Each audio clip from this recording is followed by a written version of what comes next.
வணக்கம். நமக்குள்ளே இருக்கிற ஒரு எண்ணம், ஒரு சிந்தனை, ஒரு குணம் நம்மளோட ஜாதத்தில் இருக்க நெகட்டிவாக குறைச்சி பாசிட்டிவாக செயல்பட வைக்கும். உதாரணத்துக்கு, பொறுப்பாக இருக்கிற இந்த குணத்தை நீங்கள் வளர்த்துக்கிட்டே இருந்தால், ஒரு வக்ர கிரகம் இருக்கிறவங்க, நீச்ச கிரகம் இருக்கிறவங்க, உச்ச கிரகம் இருக்கிறவங்க, இப்படி கிரக அமைப்பு இருக்கிற எந்த ஜாதகராக இருந்தாலும் அவருக்கு அந்த கிரகங்கள் பாசிட்டிவாக செயல்பட ஆரம்பிக்கும். எப்படின்னா, இப்போ நீச்ச கிரகம் அப்படிங்கிறது தன்னோட கடமையை சரியாக செய்யாது, ஏதோ ஒரு குறை வைக்கும். அப்போ பொறுப்பான குணம் இருந்ததுன்னா கடமையை சரியாக செஞ்சுருவாங்க.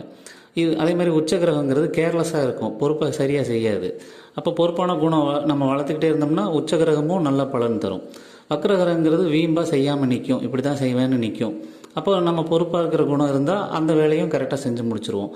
இந்த மாதிரி ஒரு குணம், ஒரு எண்ணம், ஒரு அன்பு, ஒரு விட்டு கொடுக்கறது, ஒரு மெச்சூர்டு மைண்ட் செட்டு, ஒரு மன்னிக்கிற குணம், இது எல்லாம் ஒவ்வொரு குணமும் நம்மளோட ஜாதகத்தை பாசிட்டிவாக ஆக்டிவேட் பண்ணிட்டு தான் இருக்கும். ஸோ குணத்தை சரியாக வச்சா நம்ம லைஃப்பையும் கரெக்டாக மாற்ற முடியும், நம்மளோட கர்மாவையும் குறைச்சிக்க முடியும். நன்றி.